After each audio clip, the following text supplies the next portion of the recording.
Hi, and welcome to LiveSquawk's Commodity Corner teaser. When you look at the stories leading the commodity markets, we'll be joined by its author, Chris Stadele, shortly to walk you through what's in this week's edition. Today's recording is taking place at 1400 BST, that's 1300 GMT, on Friday, the 22nd of August. Before we go any further, just a quick disclaimer. The content provided on this channel is for informational and educational purposes only. We are not licensed financial advisors, and none of the information shared should be considered as financial investment or trading advice. Please conduct your own research, consider your financial objectives, and consult a qualified financial professional before making any investment decisions. Investing and trading in financial markets carries risks, and past performance is not indicative of future results. We are not responsible for any losses or gains that may result from following the content on this channel. Chris, how are you doing? How's your week been? I'm doing well. Crazy as always, but that's okay. Got to keep us on our toes. So Absolutely, and there's enough to keep us on our toes even during this summer, the summer lull. So, yep, what's in your newsletter this week? yep. We are recording this like Harry said. We're recording this about an hour before Jerome Powell's speech at Jackson Hole, and likewise, I published the newsletter about 90 minutes before his speech. But I don't believe that he will say anything that might change any of my analyses. So, first thing first. I think the stock market is getting quite top heavy, and the S&P is actually on pace for its first weekly loss in about a month. And I think we could see more downside pressure in the coming weeks. So, I further explain my fundamental and technical analysis on that. And the same is true for crypto markets. I think the frothiness is definitely coming out of those markets, and we're seeing some sizable liquidations. So, and that could be damaging for a lot of people. For crude oil, I think there's going to be more downside pressure, just both fundamentally and technically, kind of like Bitcoin and the stock market. So, I provide some more analysis on that. For corn and soybeans, those are getting to the end of their growing season, and prices have actually kind of diverged recently, but I do think they will come together relatively soon. So, I kind of explain why.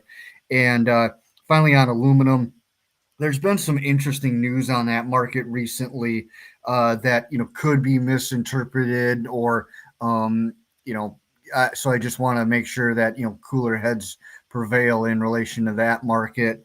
And in the stock market section, I did not mention the Nvidia news from last night.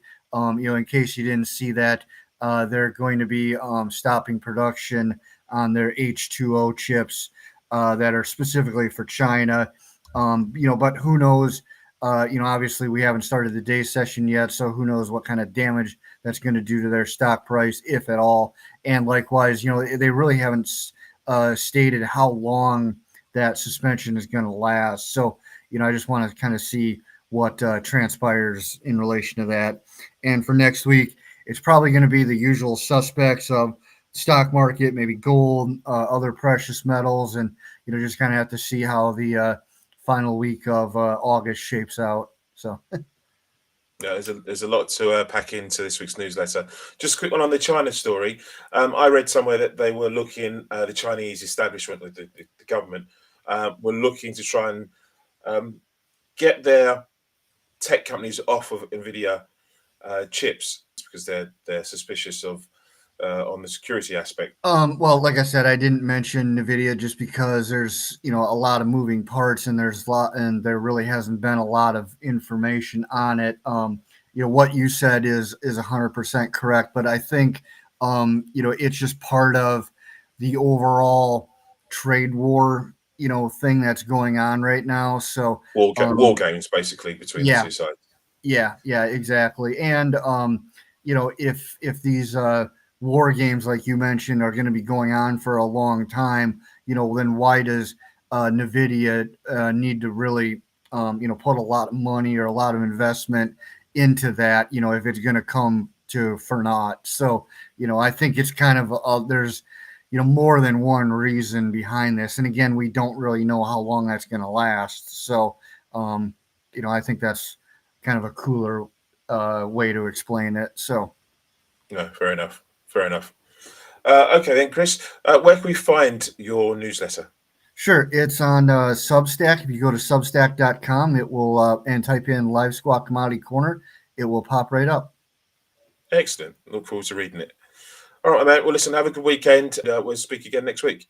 Sounds great. Thank you, Harry. Cheers, my man. Bye.